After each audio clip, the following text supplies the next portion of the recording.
மொதல் 10 வருஷம் நம்ம பிஸ்னஸில் தாக்கு பிடிக்கணும் அப்படின்னா என்னென்ன தவறுகள்லாம் செய்யக்கூடாது, எந்த விஷயங்கள்லாம் சரியாக செய்யணும் அப்படின்னு ஒரு 5 விஷயம் பார்த்துக்கலாம். இந்த 5 விஷயங்கள் நம்ம பிஸ்னஸில் சரியாக செஞ்சுட்டோம் அப்படின்னா கட்டாயம் நம்ம பிஸ்னஸ் தோல்வி அடைகிறதுக்கு வாய்ப்பே கிடையாதுங்க. இந்த இடத்துல தான் இப்போ நம்ம கடை போடுறோம், இங்கே தான் நம்மளுக்கு வாடகை கம்மியாக கிடைக்குது, அதனால் இங்கேயே நம்ம கடை போட்டுடலான்னு யோசிப்பாங்க.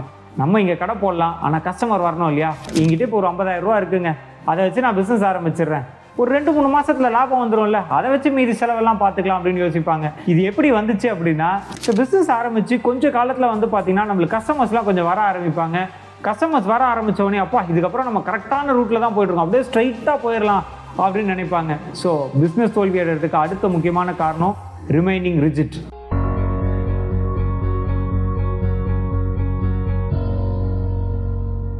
வணக்கம் ஆண்டர்பிரனர்ஸ். ஒரு ஸ்டார்ட் அப் கம்பெனியோடைய முதல் 10 வருஷம் அப்படின்றது ரொம்ப குரூஷியலான ஒரு பீரியடுங்க. எதனால அப்படின்னு பார்த்தீங்கன்னா ஒரு பர்சன்டேஜ் சொல்கிறேன். ஒரு கம்பெனி ஆரம்பித்து முதல் 1 வருஷத்துக்குள்ள அப்படின்னு பார்த்தீங்கன்னா கிட்டத்தட்ட 21% ஸ்டார்ட் அப் கம்பெனிஸ் க்ளோஸ் பண்ணிடுறாங்க. அதுலேருந்து அதாவது முதல் வருஷத்துலேருந்து ஒரு 5 வருஷத்துக்குள்ள மூடப்பட்ட கம்பெனிகளுடைய சதவீதம் அப்படின்னு பார்த்தீங்கன்னா கிட்டத்தட்ட 50% of the start up companies முதல் 5 வருஷத்துக்குள்ள கம்பெனி க்ளோஸ் பண்ணிடுறாங்க. வேற முதல் 10 வருஷத்துக்குள்ள அப்படின்னு பார்த்தீங்கன்னா 62% கம்பெனி ஆரம்பிச்சு முதல் 10 வருஷத்துக்குள்ள கம்பெனியை மூட வேண்டிய கட்டாயத்துக்கு ஆளாகிறாங்க. ஒரு 10 வருஷம் தாண்டிடுச்சுன்னு வச்சுக்கோங்களேன், கம்பெனி வந்து க்ளோஸ் ஆகிறதுக்கு சான்ஸே இல்லைங்க.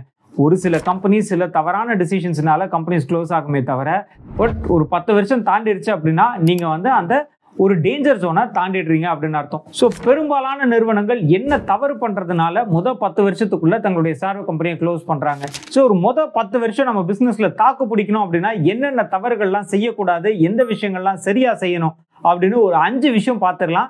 இந்த 5 விஷயங்கள் நம்ம பிஸ்னஸில் சரியாக செஞ்சுட்டோம் அப்படின்னா கட்டாயம் நம்ம பிஸ்னஸ் தோல்வி அடைகிறதுக்கு வாய்ப்பே கிடையாதுங்க. அண்ட் இன்னும் ஒரு விஷயங்க, நீங்கள் சொந்தமாக பிஸ்னஸ் ஆரம்பிக்க போகிறீங்க அப்படின்னா உங்கள் பிஸ்னஸ்க்கு தேவையான ரிஜிஸ்ட்ரேஷன் லைசன்சஸ் என்ன, அது எப்படி வாங்குறது, அதுக்கு தேவையான டாக்குமெண்ட்ஸ் எல்லாம் என்ன, எங்கே போய் அப்ளை பண்ணுறது, இது அத்தனையுமே ஒரு பிடிஎஃப் டாக்குமெண்ட்டாக கிரியேட் பண்ணியிருக்கோம். உங்களுக்கு அந்த பிடிஎஃப் டாக்குமெண்ட் தேவைப்படுது அப்படின்னா டிஸ்கிரிப்ஷனில் இருக்கக்கூடிய லிங்கை கிளிக் பண்ணி அந்த பிடிஎஃப் டாக்குமெண்ட்டை டவுன்லோட் பண்ணிக்கலாம். நான் அறிவழகன் பிஸ்னஸ் லாயர், என்னோட கம்பெனி பேர் லா இன்டெலிஜென்சியா பிரைவேட் லிமிடெட். புதுசாக பிஸ்னஸ் ஆரம்பித்த ஆண்டர்பிரனர்ஸ் கிட்ட எதனால நீங்கள் இந்த பிஸ்னஸ் சூஸ் பண்ணீங்க அப்படின்னு கேட்டால் பெரும்பாலானோர் கிட்டத்தட்ட 70% சொல்லக்கூடிய பதில் என்ன அப்படின்னா, எனக்கு இந்த பிஸ்னஸ் ரொம்ப பிடிக்குங்க அதனால நான் ஆரம்பிச்சிட்டேன்.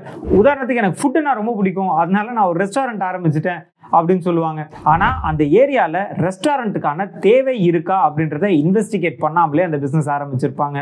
ஸோ முதல் காரணம் உங்கள் பிஸ்னஸ் தோல்வி அடைகிறதுக்கு நாட் இன்வெஸ்டிகேட்டிங் த மார்க்கெட். உங்களுக்கு ஃபுட் பிஸ்னஸ் ரொம்ப பிடிச்சிருக்கலாம், ஆனால் உங்கள் ஏரியாவில் இருக்கக்கூடிய மக்களுக்கோ இல்லை எந்த இடத்துல நீங்கள் உங்களோட ஹோட்டல் ஆரம்பிக்க போகிறீங்களோ அந்த இடத்துல இருக்கக்கூடிய மக்களுக்கு ஒரு ரெஸ்டாரண்ட்கான நீட் இருக்கா. ஆல்ரெடி அந்த ஏரியாவில் ஒரு 10-15 ரெஸ்டாரண்ட் இருக்கலாம். ஸோ அதை தாண்டி ஒரு புதுசாக ஆரம்பிக்கக்கூடிய ரெஸ்டாரண்ட்டுக்கு எதனால் கஸ்டமர் வரணும்? அவங்களுக்கு ஒரு நீடே இல்லாத போது நீங்கள் உங்களோட ப்ராடக்டையோ சர்வீஸையோ கொடுக்குறீங்க அப்படின்னா அது எப்படி இருக்கும்னா, ஒரு மார்க்கெட்டில் நீடே இல்லை, அந்த இடத்துல நான் கடை போட்டிருக்கேன் கஸ்டமர் வரல அப்படின்னு போய் கஸ்டமர்ஸ் மேலே நம்ம கம்ப்ளைண்ட் பண்ணுற மாதிரி இருக்கும். நம்ம ப்ராடக்ட் என்னதான் குவாலிட்டியாக இருந்தாலுமே அந்த ப்ராடக்ட்டுக்கான நீட் இல்லை அப்படின்னா நம்மளோட ப்ராடக்ட் விற்காது. ஸோ ஒரு பிஸ்னஸ் ஆரம்பிக்கிறதுக்கு முன்னாடி ப்ராப்பராக மார்க்கெட்டை இன்வெஸ்டிகேட் பண்ணி அந்த இடத்துல உங்களோட ப்ராடக்ட்டுக்கோ சர்வீஸ்க்கோ நீட் இருக்கா இல்லையான்றதை கண்டுபிடிச்சு அதுக்கப்புறம் பிஸ்னஸ் ஆரம்பிங்க.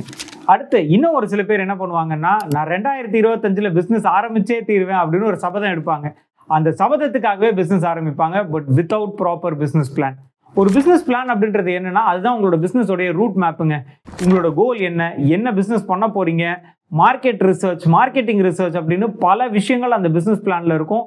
அதுதான் உங்க பிஸ்னஸோடைய வழிகாட்டியே. ஸோ அந்த வழிகாட்டியே இல்லாமல் நீங்கள் பிஸ்னஸ் ஆரம்பிச்சிங்க அப்படின்னா போய் சேர வேண்டிய இடத்துக்கு போய் சேர மாட்டீங்க இல்லையா? ஸோ எந்த ஒரு பிஸ்னஸ் ஆரம்பிக்கணும்னாலும் ப்ராப்பராக ஒரு பிஸ்னஸ் பிளான் எழுதி அதுக்கப்புறம் பிஸ்னஸ் ஆரம்பிங்க. இல்லைனா கிட்டத்தட்ட ஒரு ஷூட்டிங் அட் த புஷ் மாதிரி தான் இருக்கும். அடுத்து இன்னும் ஒரு சில பேர் யோசிக்கிற விஷயம் என்னன்னா, என்கிட்ட இப்போ ஒரு 50,000 ரூபா இருக்குங்க, அதை வச்சு நான் பிஸ்னஸ் ஆரம்பிச்சிடுறேன், ஒரு 2-3 மாசத்துல லாபம் வந்துடும்ல, அதை வச்சு மீதி செலவெல்லாம் பார்த்துக்கலாம் அப்படின்னு யோசிப்பாங்க. இது எப்படி வந்துச்சு அப்படின்னா, சில யூடியூப் சேனல்ஸ் 0 இன்வெஸ்ட்மெண்ட்ல நீங்க பிசினஸ் ஆரம்பிக்கலாம் அப்படின்னு போலியா போட்ட அட்வர்டைஸ்மெண்ட்னால வந்த எஃபெக்ட். அப்படிலாம் நீங்க பண்ண முடியாதுங்க. பிசினஸ் தோல்வி அடைகிறதுக்கு அடுத்த முக்கியமான காரணம் ப்ராப்பர் ஃபினான்ஷியல் பிளானிங் இல்லாம பிசினஸ் ஆரம்பிக்கிறது. கையில போதுமான அளவு இருப்பு அப்படின்றது இருக்கணும். எவ்வளவு இருப்பு அப்படின்னு பாத்தீங்கன்னா, உங்களோட ஆப்ரேஷனல் எக்ஸ்பென்சஸ், அதாவது நீங்க பிசினஸ் ஆரம்பிக்கிறதுக்கு தேவையான எக்ஸ்பென்சஸ், வாடகை, சம்பளம், இந்த மாதிரி எல்லா எக்ஸ்பென்சஸ்க்கும் தேவையான, அதுவும் குறிப்பா அடுத்து 1 வருஷம் 1.5 வருஷத்துக்கு தேவையான இருப்பு இல்லாம நீங்க பிசினஸ் ஆரம்பிச்சீங்க அப்படின்னா கட்டாயம் சிக்கல்ல மாட்டிப்பீங்க. இந்த காரணத்தினால தான் பெரும்பாலான கம்பெனிஸ் தங்களுடைய முதல் 2 வருஷத்துலயே கம்பெனியை க்ளோஸ் பண்றாங்க. அடுத்து இன்னும் ஒரு சில பேர் பாத்தீங்கன்னா இந்த இடத்துல தான் நம்ம கடை போடுறோம், இங்கதான் நம்மளுக்கு வாடகை கம்மியா கிடைக்குது, அதனால இங்கேயே நம்ம கடை போட்டுடலாம்னு யோசிப்பாங்க. நம்ம இங்க கடை போடலாம், ஆனா கஸ்டமர் வரணும் இல்லையா?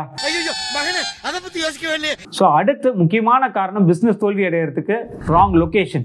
இங்க நான் ராங் லொகேஷன் அப்படின்னு சொல்றது வெறும் தவறான இடத்துல பிசினஸ் போட்டது மட்டும் கிடையாது, ஆன்லைன் பிரசன்ஸுமே இல்லாம போறது. அதாவது ப்ராப்பரான ஒரு இடத்துலயும் நம்ம பிசினஸ் ஆரம்பிக்கல, மார்க்கெட்டிங்குமே பண்ணல. ஸோ ஒரு பிசினஸ் அப்படின்றது தோல்வி அடைகிறதுக்கு முக்கியமான காரணம் தவறான லொகேஷன். அது மட்டும் இல்லாம அந்த இடத்துல நான் பிசினஸ் பண்றேன் அப்படின்றத வெளி உலகத்துக்கே தெரிவிக்காம இருக்கிறது. ஸோ ப்ராப்பரா மார்க்கெட்டிங் பண்ணாததும் கூடவே சேர்ந்துக்குது. ஸோ இதுவுமே நம்ம பிசினஸ் தோல்வி அடைகிறதுக்கு முக்கியமான காரணம். அண்ட் இன்னொரு விஷயங்க, நம்மளோட கண்டென்ட் அத்தனையும் இதுக்கப்புறமா ஸ்பாட்டிஃபைலையும் லிஸ்ட் ஆகிட்டு இருக்கு. ஸோ நீங்க ஆன் த கோல நம்ம கண்டென்ட் அத்தனையுமே ஸ்பாட்டிஃபைல கேட்டு உங்களோட பிசினஸ் அடுத்தடுத்த நிலைக்கு கொண்டு போக முடியும். ஸ்பாட்டிஃபையோட லிங்க் டிஸ்கிரிப்ஷன்ல இருக்கு, மறக்காம சப்ஸ்கிரைப் பண்ணிடுங்க. அடுத்த காரணம் காப்பிரைட் வயலேஷன் வந்தாலும் பரவாயில்லப்பா, அந்த பாட்டை போட்டுருங்களேன். முடிவெடுத்த பின்னால் நான் தரமாற மாட்டேன், உன் வைத்த காலை நான் பின் வைக்க மாட்டேன். ஸோ பிசினஸ் ஆரம்பிச்சு கொஞ்ச காலத்துல பாத்தீங்கன்னா நம்மளுக்கு கஸ்டமர்ஸ்லாம் கொஞ்சம் வர ஆரம்பிப்பாங்க. கஸ்டமர்ஸ் வர ஆரம்பிச்ச உடனே அப்பா இதுக்கப்புறம் நம்ம கரெக்டான ரூட்ல தான் போயிட்டு இருக்கோம், அப்படியே ஸ்ட்ரைட்டா போயிடலாம் அப்படின்னு நினைப்பாங்க. ஸோ பிசினஸ் தோல்வி அடைகிறதுக்கு அடுத்த முக்கியமான காரணம் ரிமைனிங் ரிஜிட். மார்க்கெட் மாற மாற கஸ்டமர்ஸோட மைண்ட் செட் மாறும் பொழுது நம்மளுமே புது புது ப்ராடக்ட்ஸை கொண்டு வர வேண்டியிருக்கும். மார்க்கெட் ட்ரெண்ட் என்ன, அந்த ட்ரெண்ட் என்னன்றதை உணர்ந்து அதுக்கேற்ற மாதிரி நம்ம ப்ராடக்ட்ஸை ரீடிசைன் பண்ணோம். அதே மாதிரி டெக்னாலஜி டெவலப் ஆக அதுக்குமே நம்ம அடாப்ட் ஆகணும். நம்மளோட மார்க்கெட்டிங் ஸ்ட்ராட்டஜியுமே திரும்பியும் ரீவேம்ப் பண்ண வேண்டியிருக்கும். ஸோ அதில் பார்த்தீங்கன்னா 2 கேஸ் ஹிஸ்ட்ரி நம்ம சொல்லலாம். ஒன்று மஹேந்திராவோட கேஸ் ஹிஸ்ட்ரி. மஹேந்திரா பார்த்தீங்கன்னா ரொம்ப ஒரு நார்மலான ஒரு கார்ஸ் டிசைன் பண்ணிட்டு இருந்தாங்க. திடீர்னு ஒரு ஜீப் டைப்ல, அதாவது ஒரு ஸ்கார்பியோ வெஹிக்கிள் ஒன்று லான்ச் பண்ணிருந்தாங்க. அது அவங்களுக்கு பெரிய ஹிட் ஆச்சு. அதே சமயம் இப்போ திரும்பவும் இவி வெஹிக்கிள்ஸ் நம்ம மார்க்கெட்ல வரும்பொழுது ரொம்ப நல்ல ஒரு டிசைன்ல ட்ரெண்டுக்கு ஏற்ற மாதிரி ஒரு இவி வெஹிக்கிள் லான்ச் பண்ணியிருக்காங்க. ஸோ இதுவுமே இப்போ பார்த்தீங்கன்னா யூடியூப் சேனலில் பயங்கரமான ஒரு வைரலாக ஒரு டாக் ஆஃப் த டவுனாக போயிட்டு இருக்கு. அதே சமயம் அவங்களுக்கு 6E அப்படின்ற அவங்களோட பிராண்ட்ல ஒரு வாய்க்கா தகராறுமே வந்திருக்கு. அது என்னன்றதை அடுத்த வீடியோவில் பார்ப்போம். அதே மாதிரி ட்ரெண்டுக்கு ஏற்ற மாதிரி அடாப்ட் ஆகணும் அப்படின்னு ஜாகுவாருமே அவங்களோட லோகோவை மாற்றிருக்காங்க. இந்த மாதிரி நம்மளுமே நம்மளோட பிசினஸ்ல அடுத்து வரக்கூடிய ட்ரெண்டுக்கு ஏற்ற மாதிரி நம்மளுமே அதுக்கு அடாப்ட் ஆக வேண்டியிருக்கும். ஸோ நம்ம ரொம்ப ரிஜிடா நான் இதுதான் என்னோட ட்ரெடிஷனலா தான் நான் பிசினஸ் பண்ணுவேன் அப்படின்ற மாதிரி ரொம்ப ரிஜிடா இருந்தோம் அப்படின்னா நம்ம பிசினஸ்ல காணாம போயிடும். ஸோ இன்னைக்கு நம்ம இந்த வீடியோல நீங்க தவிர்க்க வேண்டிய 5 முக்கியமான விஷயங்கள் என்ன, நம்ம பிசினஸ் தோல்வி அடையாம காப்பாற்றணும் அப்படின்னா கட்டாயம் இந்த 5 விஷயத்தையும் நம்ம தவிர்க்கணும். ஸோ இதன் மூலியமா நம்மளோட பிசினஸ் ரொம்ப நாள் நீடித்து நிலைக்கிறதுக்கு இது காரணமா இருக்கும். ஸோ இதே மாதிரி பிசினஸ் சம்பந்தமா நிறைய பயனுள்ள தகவல்கள் தெரிஞ்சுக்கிறதுக்கு சேனலை சப்ஸ்கிரைப் பண்ணிடுங்க. நான் அறிவழகன், பிசினஸ் லாயர். என்னோட கம்பெனி பேரு லா இன்டெலிஜென்ஷியா பிரைவேட் லிமிடெட்.